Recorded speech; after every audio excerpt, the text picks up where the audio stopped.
I'm live. Holy crap.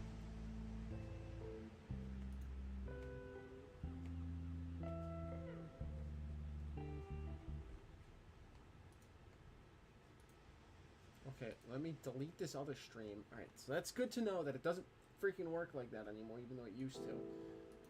Alright, delete forever. Delete forever. Hi! Good to see you all. This is very frustrating, but I'm glad that I learned it. I know what happened earlier. I know part of what happened earlier now.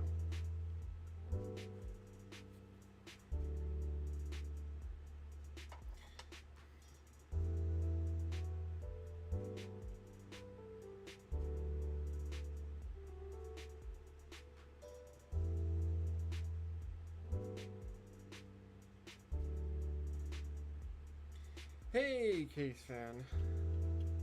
Oh man, this is whew. All right, this is not going to be a very long stream. I'm gonna lightly weather this boxcar based on this prototype photo. That prototype photo there. And just chat for a little while.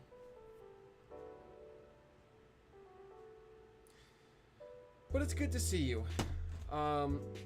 I would like to apologize to you and everyone else for not for not being live earlier when I said I was going to be. I said I was going to be live from the op session today, but unfortunately there was a cacophony of errors. The biggest one being that there was very minimal bandwidth at Jack's house for his router is just has too many devices on it, it seems. He's been noticing slowdowns and stuff. So that really didn't help, but also what didn't help is apparently when I set up a live from my phone, I can only access it through my phone. So for about 30 minutes, it looked like I was live on my computer here, because I brought my computer and my phone and everything to get myself set up at the op session today. And then apparently it wasn't live because YouTube wasn't reading anything coming in because it was set up as a mobile stream. So I'm glad I've gotten that figured out now. But now I know, I guess. And the only reason I know is because I tried to go live about 30 minutes ago and nothing was showing up, and I was checking my phone and it was so then I checked it on my YouTube studio, and then I learned, hey, it's set up as a mobile and you're not able to change it. So whatever. Anyways. Exactly. Things do not always go to plan. And that's actually kind of what happened at the session today, which was fun. A lot of really interesting things happened at the session, which is part of why I went live tonight, is I want to talk about the session a little bit. Talk about what happened today, as well as do a little bit of weathering, and just hang out and chat with y'all, because I missed doing that earlier. But the session today was great, a lot of fun. I was at Jack Cutler's HO Scale Junior out of secondary, which is a layout that's been on the channel a lot of times now, probably I think 27 times now, 7 videos, and or no 20, 21, I don't know, whatever. Some number above 20 times that layout has been on the channel, because I've been on the layout operating 23, 24 times. Which it's a great layout to operate. It's an excellent layout to dispatch, because Jack kind of built the layout around the dispatcher position. And absolutely true. When you're out trackside, sometimes you catch, 5-6 trains in a couple hours. Sometimes you'll catch one train over the course of the day. but yeah, so today at the session, so normally things run pretty smoothly, and today honestly things did run very smoothly. But there were some really interesting things that happened. We had just drip some of this to there.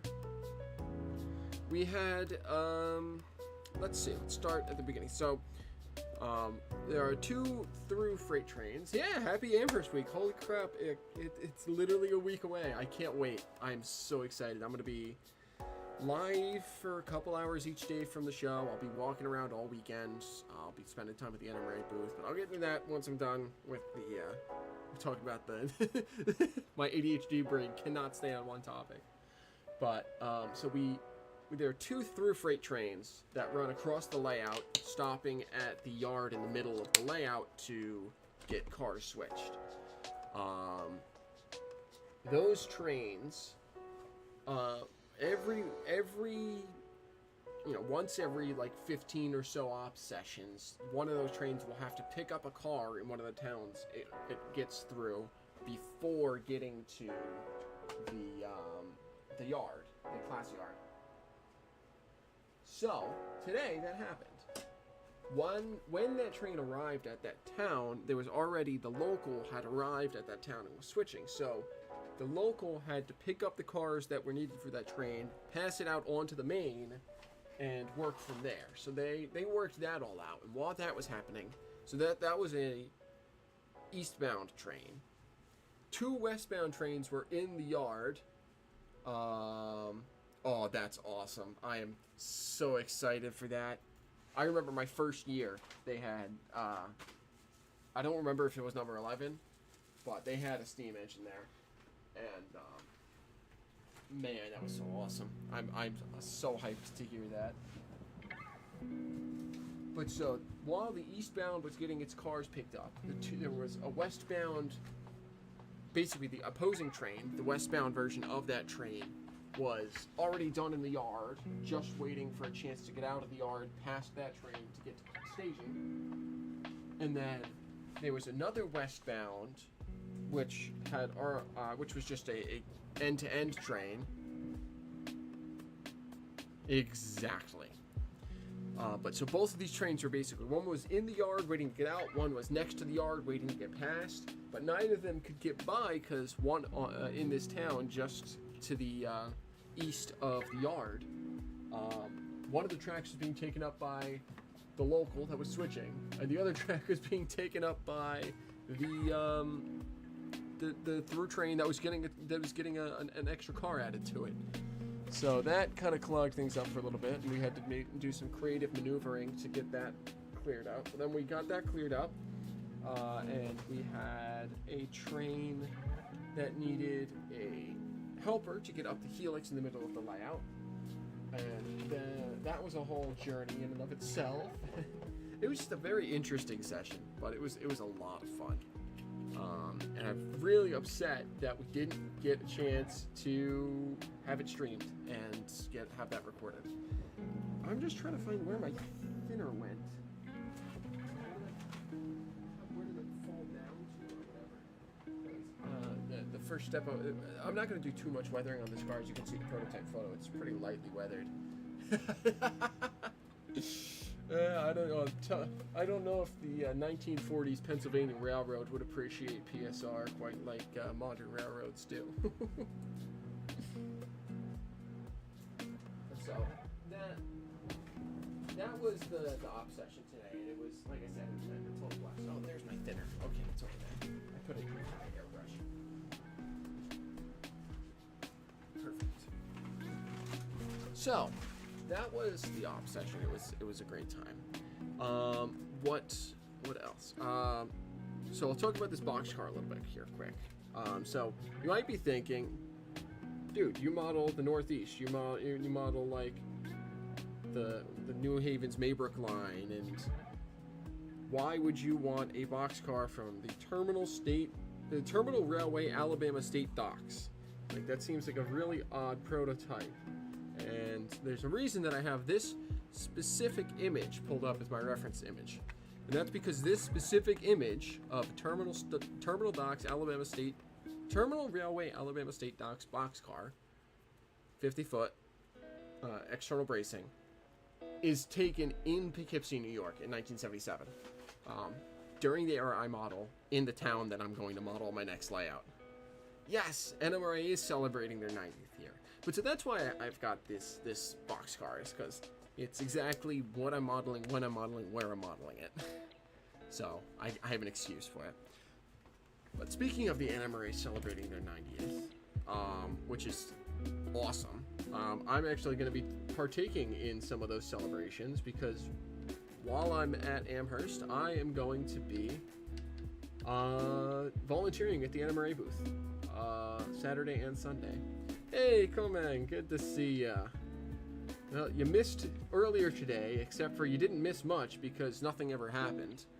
And Lionel's 125, yes, that's a big one, and that's gonna be. I can't wait to stop by their booth and see what they've got. But I'll be participating in the NMRA's 90th celebration. I'll be at the NMRA booth at Amherst from 11 to 1, roughly, on Saturday, and I believe 12 to 2 on Sunday, which will be a lot of fun.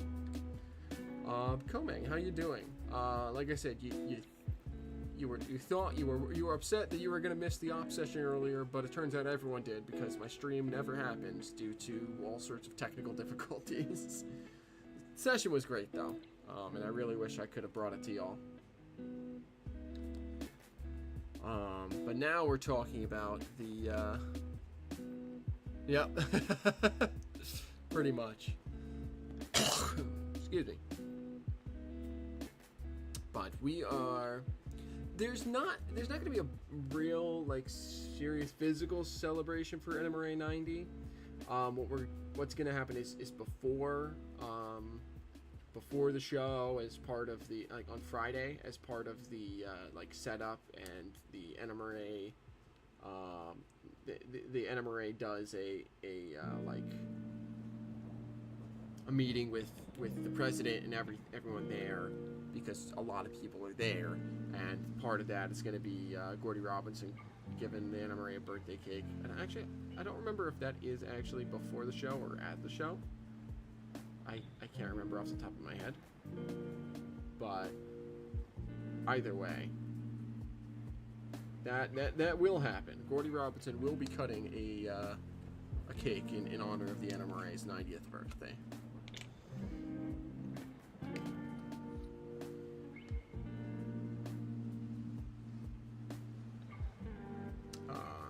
So Komang, for you, since you're down under on the opposite side of the world, and probably, I would assume, not flying to New England next weekend.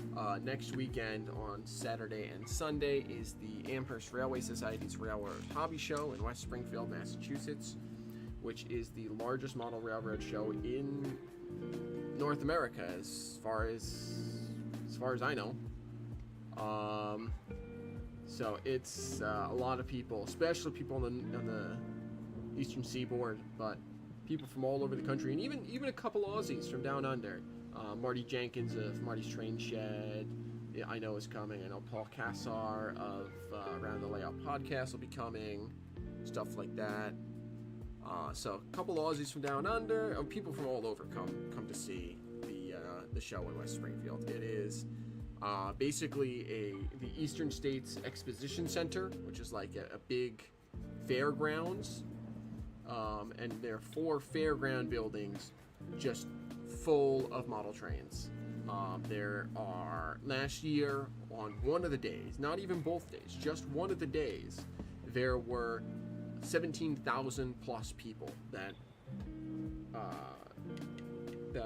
entered the show. So that gives you a sense of scale for just how big this thing is.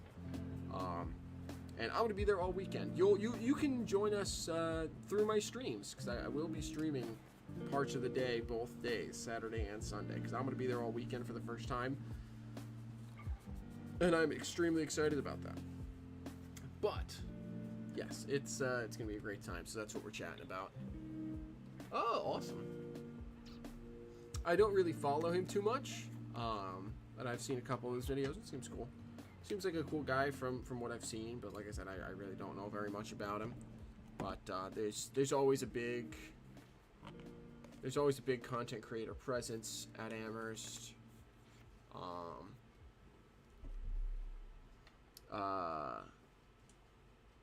Bernard at Mini Prints always runs a meet and greet for all sorts of content creators at his booth.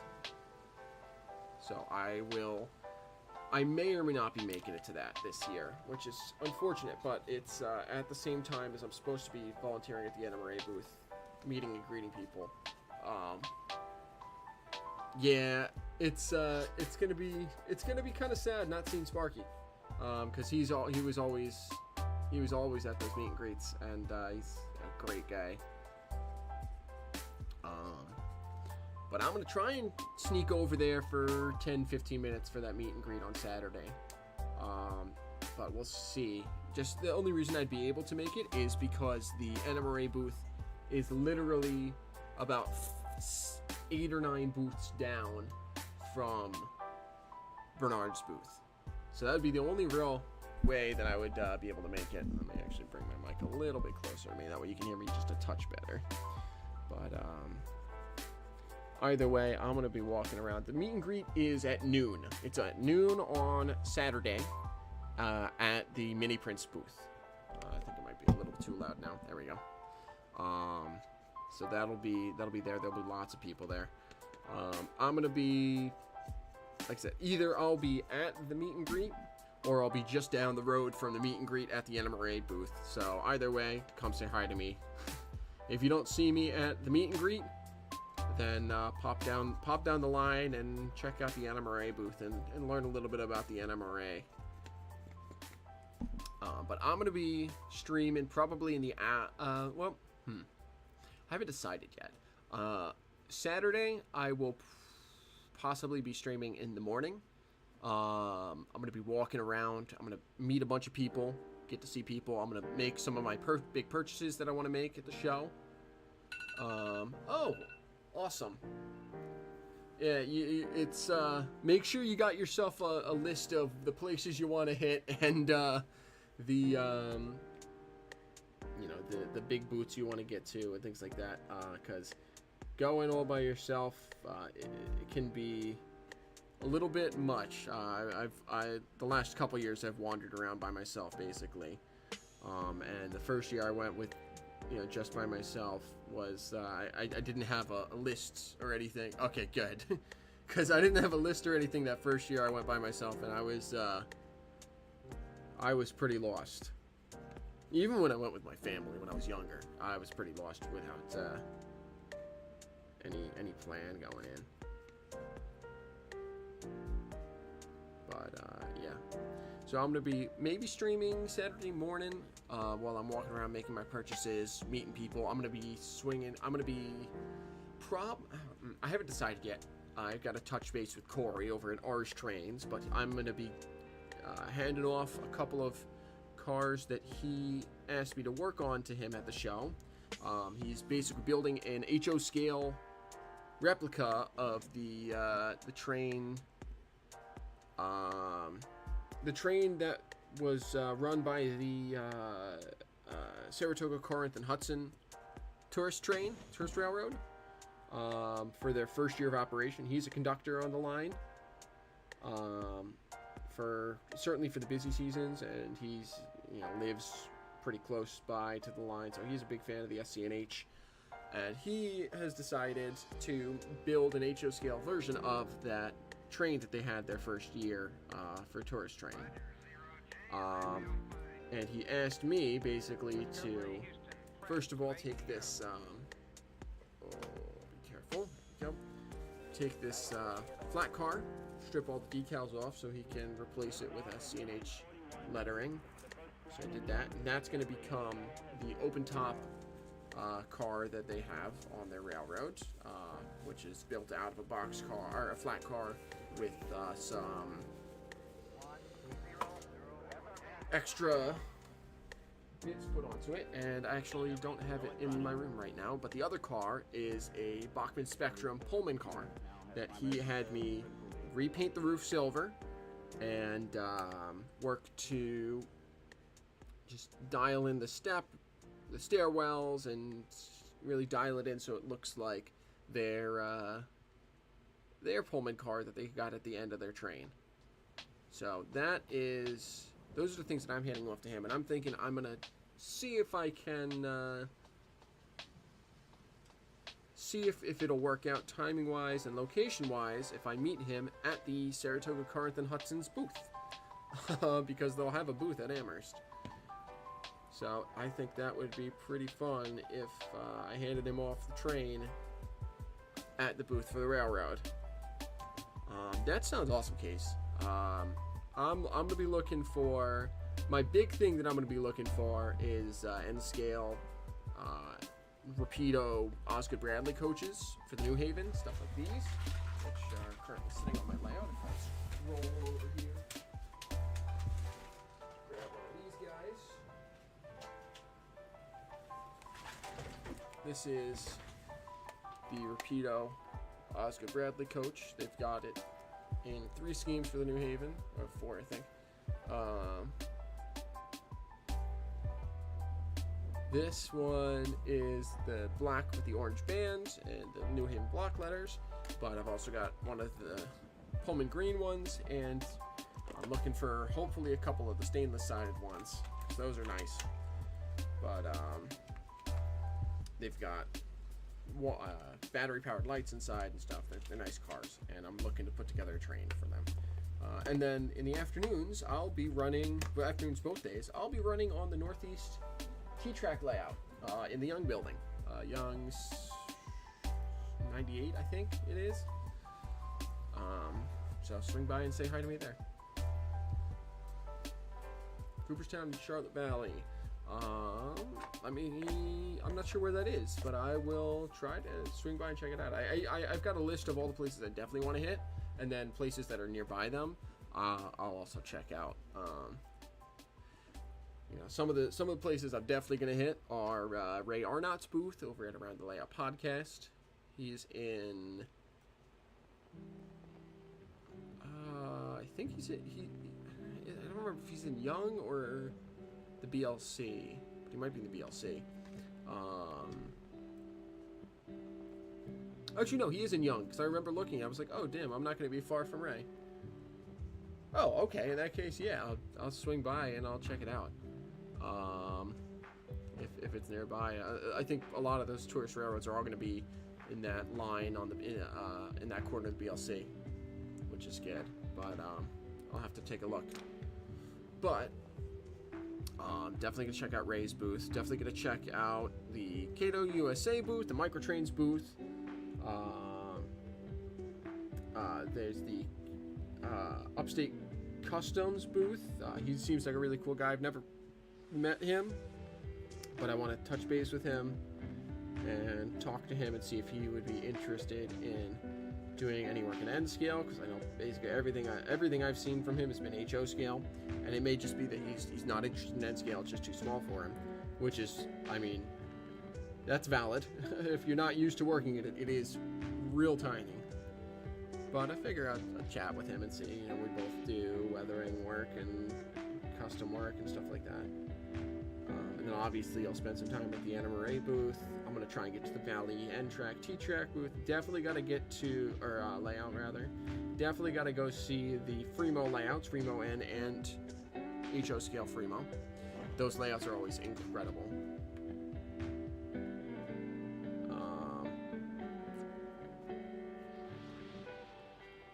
Got to see the belt lines. It's a staple of the show. And yeah, I've got like I said, I've got a map. I've got the map that they make available online, and I've got it all with all sorts of highlights of you got to see this booth, got to see that booth, so on and so forth. Yep, the Bachmann booth is always great. I'll definitely be. I mean, especially since they're going to be right nearby the Anna Murray booth. Was it by the Anna Murray? Yeah, it was the Anna Murray booth, not the T-Track layout. They're going to be right by the Anna Murray booth. So after my stints, or maybe before my stints over there, I'll be sure to check out the Bachmann booth. I want to talk to some guys from Bachmann. I want to see if they have any plans to bring the. They're doing their Dreyfuss Hudson in HO scale, but they started with their Hudsons in N scale. Their N scale J3As came out before their HO scale J3As. So I'm hoping that they see that there's enough of a market in N scale to put the Dreyfuses out in N, because the last Dreyfus, the only Dreyfus in N scale that's on the market that I've ever seen, is the old Concours one, and it's not a bad model. It's just very clearly a model from the 90s. So it would be really nice to have one with the level of detail that modelers are accustomed to nowadays. Speaking of levels of details, just adding that wash really helped bring out the details on this car, and made it look very similar to that photo that we've got pulled up there.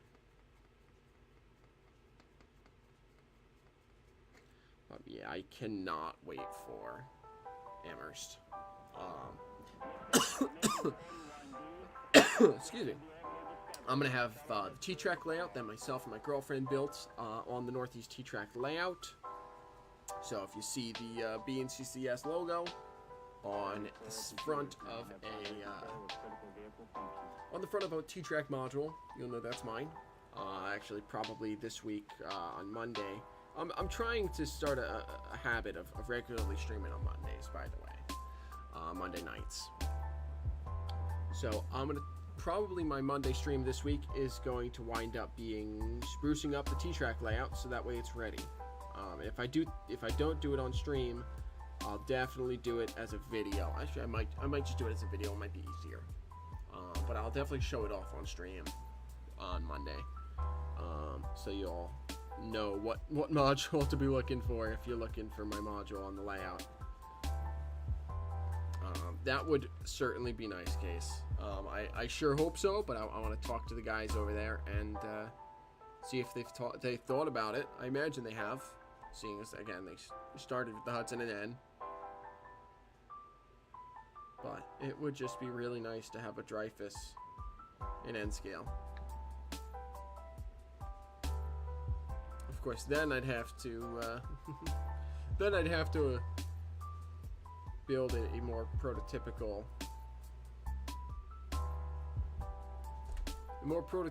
30s era consist for the 20th century, because I've just got the 47 consist from Kato right now, and I probably would be fine with just running the Dreyfus with it. I'm fine with running the unstreamlined Hudson with it, but I've also got a pair of V7s that I run with it sometimes. But yeah,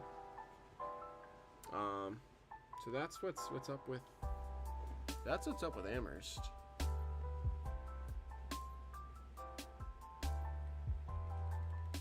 I don't know. I really don't know.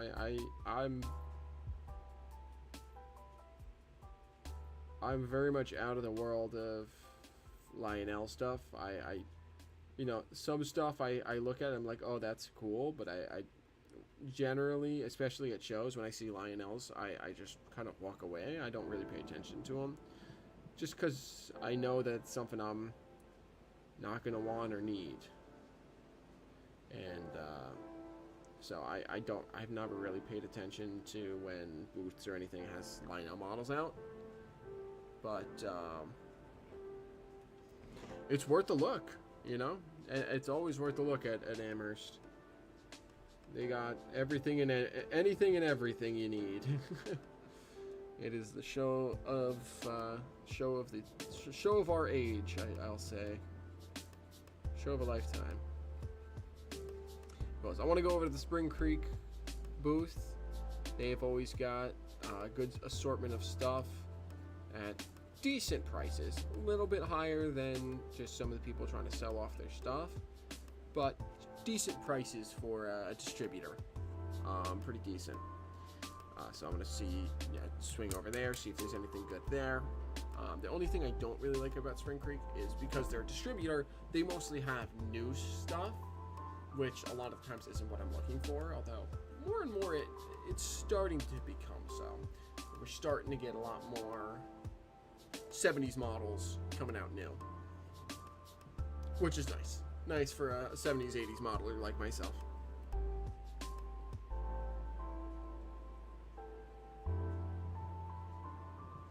But yeah. check out Spring Creek.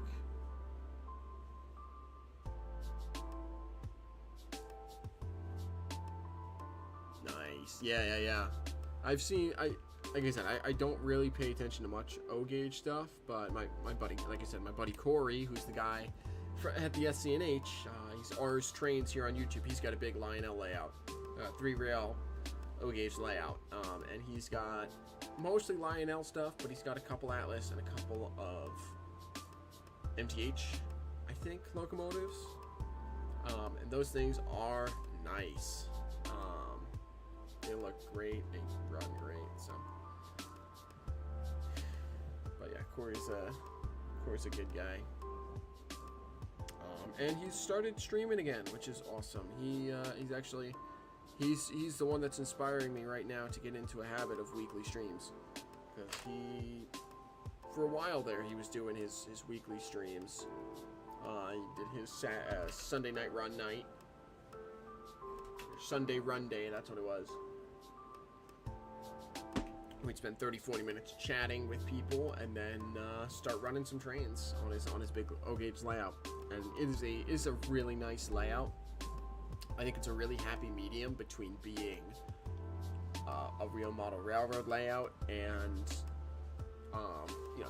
Lionel toy stuff. It's like a really good balance between those, because and I think he strikes it really well, and especially in what he runs and how he runs it and stuff. He runs some stuff much more realistic. He runs some stuff like it was meant to be. Lionel stuff at, 2/3 throttle, swinging around those curves. But yeah, I'm super glad that he's doing his Sunday run days again. And it's inspired me to want to become regular like he is. But anyways, so now that that's drying, while that's drying, I'm going to quickly give a light coating of dust to the, oh, fair enough, Case. Thanks for hopping in for a little while, man. I'm probably not going to stream. I'm probably going to add some weathering powders to this car, and then go back and add some weathering powders to this car, and then sign off myself, because it is 11:15 p.m. So, and I got to get up for Mass in the morning, so. Thanks for stopping in, though, Case. Really great to see you. And hopefully see you Monday. And definitely see you next weekend as well. Where did... Yeah, that brush will do. Yep. See you then.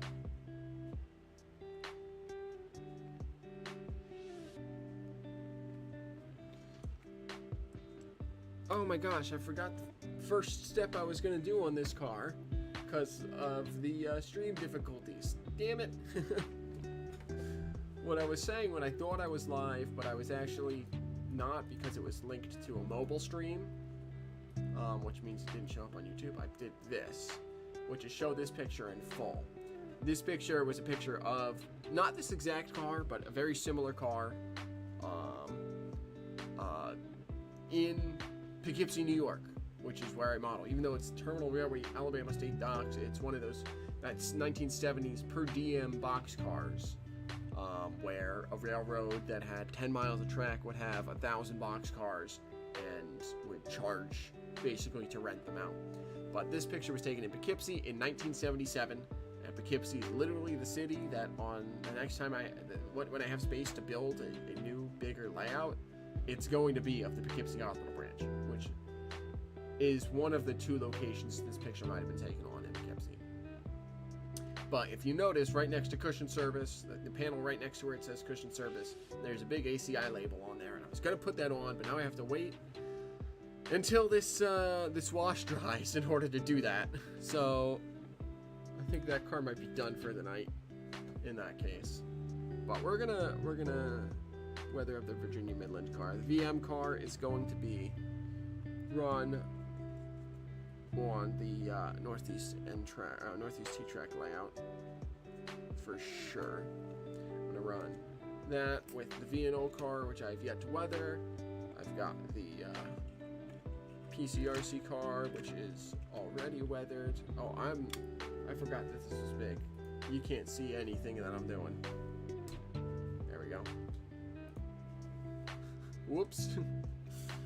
So, the Virginia Midland car, the V&O car, Platteville Calamine Railroad car, and then, where did I put it? Here it is, the Delta Lines car. Are all going to be run on the layout. There's one train. Awesome. The Victorian Railways has such a like really neat aesthetic to it in a lot of the stuff that I've seen. Of course, I've also seen a lot of just 50s, 60s era stuff, but like the aesthetic is so neat. The aesthetic of a lot of Australian stuff is so neat to me. It's like a conglomeration of European stylings and North American stylings, and it's so cool. But so that's awesome. I should hopefully this week I should check on that. Let me check on that.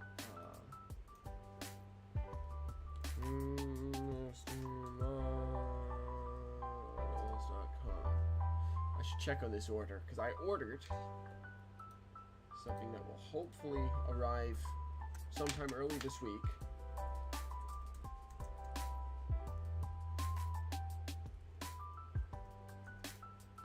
Which is a New Haven Railroad Atlas Alco RS3. It hasn't shipped yet. They're waiting for something to come into their warehouse. Because they don't keep all their inventory on site. A lot of it is just through other distributors and through manufacturers and stuff like that. So they're waiting for one of the two things I ordered to come on site. But the big thing I'm waiting on is the Atlas RS3 with ESU Loc Sound in it. Because I mean, I've always wanted an Atlas RS3 or an Alco RS3 for the New Haven, because I mean that's basically the railroad that the BNCCS is patterned after, and it's the railroad that the BNCCS bought, which gave it its most of its railroad. So that's something that, and the RS3 is like one of the quintessential New Haven locomotives, because the New Haven was Alco Railroad basically to the end of Alco. It bought basically all Alco switchers right up until the end, when it bought under new management. They bought under the end, new management towards the end, they bought EMD GP9s and EMD SW1200s for road switchers and yard switchers. But other than that, they had Alco S2s, Alco S1s, Alco S4s. They had, no, S2s, Alco S1s and Alco S4s, I think. I don't think they had S2s. Or no, they had, maybe it's back, I don't know. They had either S2s or S4s. And then they had Alco C425s for road switchers. They had RS1s, RS2s, and RS3s. So they were an Alco railroad.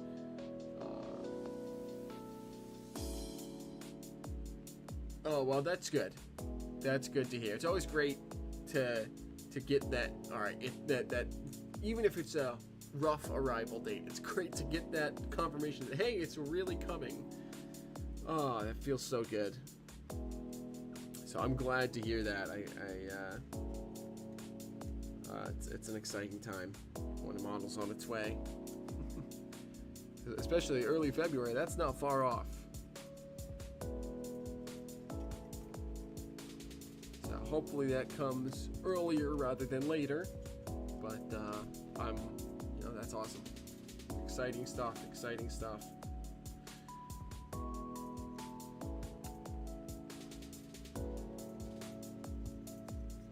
Let's dirty up some of the undercarriage here.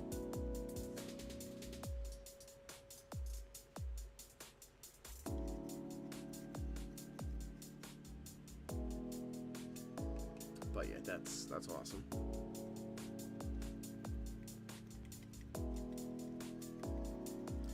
I'm really, really hoping that my stuff gets here like Tuesday, although I highly doubt it because I don't think they're open tomorrow. And then they have to get and they probably won't be open Monday, so I probably won't be getting the stuff till Thursday, maybe Friday, which means I'll miss it if it comes on Friday. Because I got to get out to Springfield, Massachusetts, which is two hours and change away, by roughly noon on Wednesday, or Friday, not Wednesday. Wednesday I got work still. But if it can get here before Friday, that'd be awesome. If it doesn't, oh well, I'll get it when I get home, or maybe the following week. But yeah, Monday is Martin Luther King Jr. Day here in the United States, as well as Inauguration Day. They've got a lot of businesses are closed. I'm still working just because we're a small architecture firm.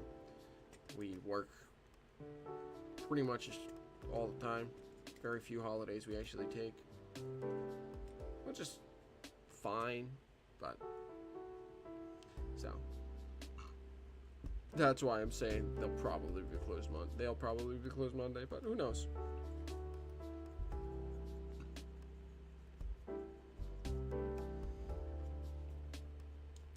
Who knows? Maybe the stuff will come in today and they'll be shipping it out tomorrow. Who knows? That'd be awesome, but I don't think that's what's gonna happen, unfortunately. Let's just get a little bit of dark up here.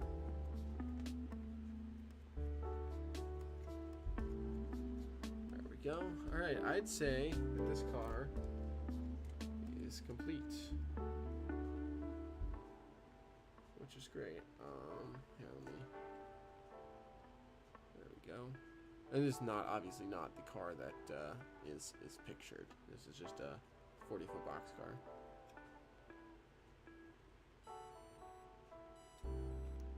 According to its markings down here, it was last outshopped in 1960. So it's got 15 years of road grime on here. Road grime and wear and tear.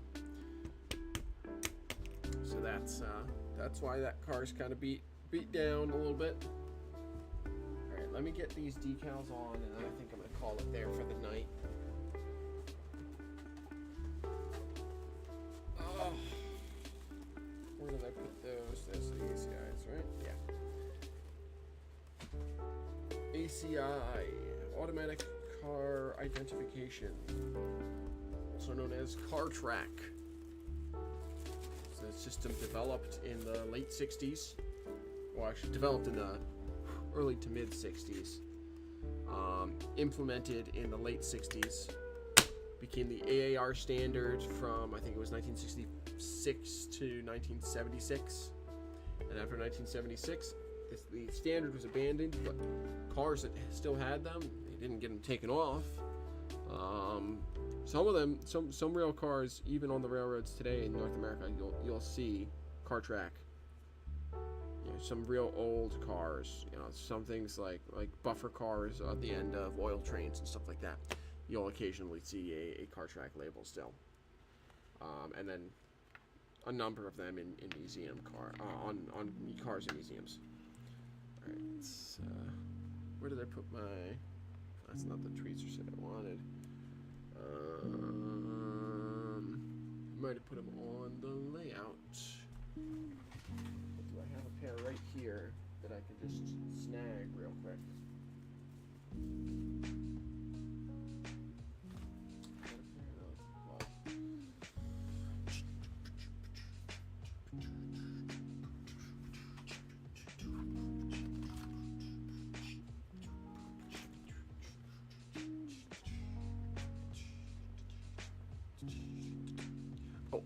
I've got a pair in my brush bag down here. Don't I? Yes. Alright, those should do. Don't ask why I keep my brush bag under my desk. It's, no reason. Don't worry about it. It's definitely not because I, just kind of put it down there so I have easy access to it and it's out of the way. Don't worry about that. Shush. Oh, gosh.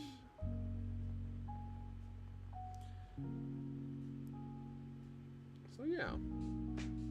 That's kind of what's been going on in my life, though.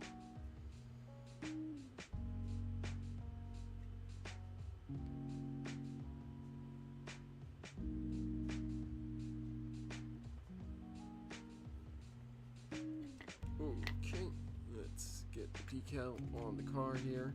Let's get the PCRC car out of the way.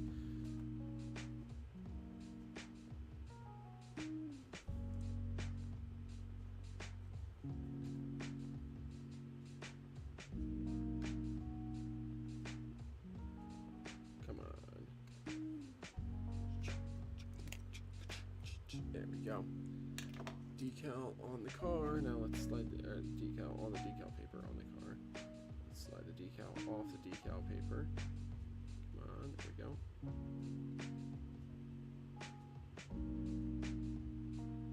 Let's get the decal paper up out of here. There we go. These ACI labels, you know, they seem like just a little thing, but they absolutely set the they absolutely sell the fact that my layout is set in the 70s and 80s. Just having them really sells that era. And for such a simple thing, it's absolutely worth doing to sell that era. I'm actually planning on building a little N-scale CarTrack scanner based on some diagrams that I found. Because, oops, I almost put the wrong one on first. We gotta do microset first, and then the microsol goes on after. Honestly, I don't even know if this will need microsol, but I'll use it anyway. But, I just think that'd be a fun little thing that, you know, could add to the scenery, and I'll put it on one end of my layout.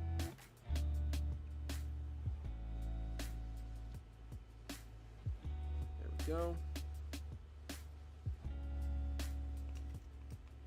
So I'm planning on doing that eventually, but I found some plans online for, or not plans, but I found someone who built one in HO scale online, and between that and some diagrams that I found online of the CarTrack ACI scanners, should be enough information to cobble one together that at least, you know, it's an N scale. It doesn't have to be super fine detail.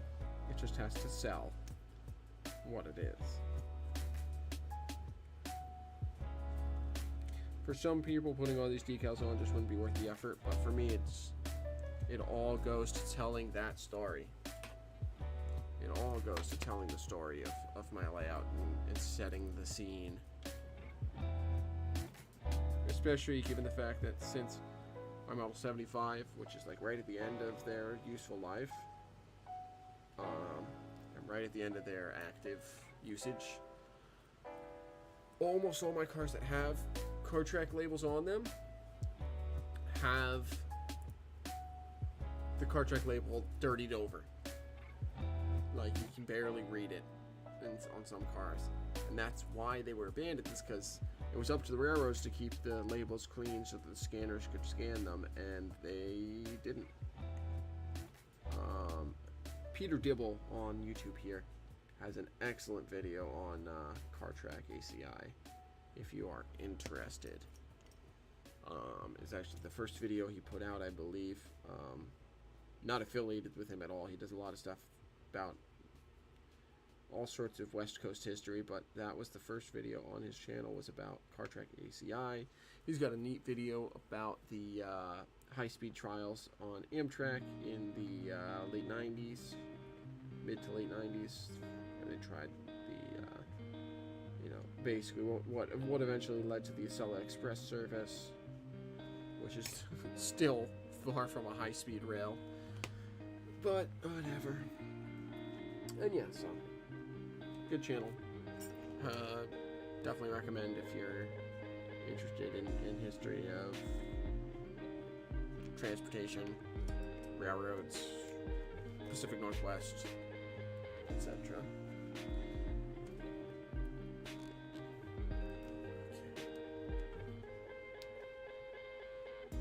Alright, we got the car track labels on.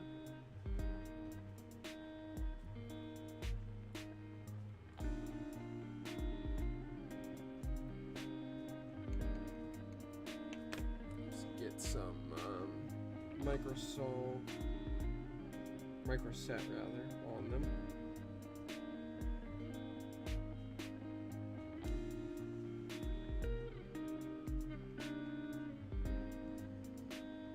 Okay. Excuse me. Soak some of that excess up. There we go.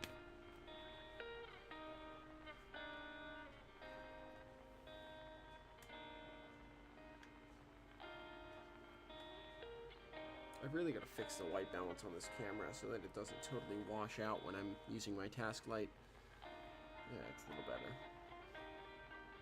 I want to do a bunch of dialing in of stuff. I might just do a... what I might do is I might do a test. Well, actually, I can do that privately. So, but I'm gonna do a bunch of work to really dial in my stream setup.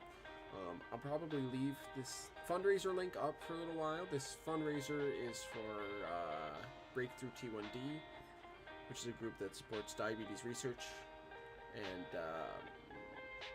diabetes awareness efforts. And as a type 1 diabetic, what they do impacts my life very dearly. Started this campaign back in November, which was Diabetes Awareness Month.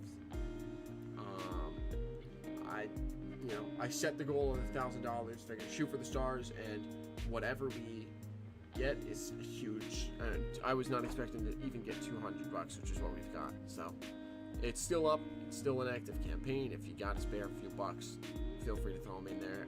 It would mean a lot to me. But it's also, it's not Diabetes Awareness Month anymore. I'm not really going to push it.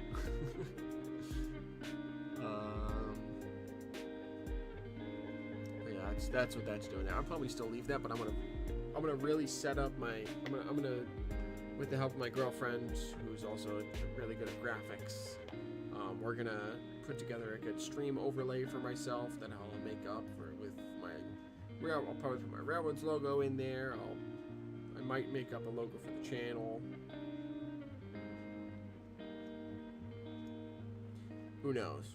But I'm gonna revamp the stream image, because this is just kind of something that I've thrown together bit by bit by bit when needed, and I'm gonna try and do better, because I know I can. I have the skills, and I know people that have the skills to greatly improve this. All right, so those are on, but yeah, so I think that might be where I leave the stream for tonight.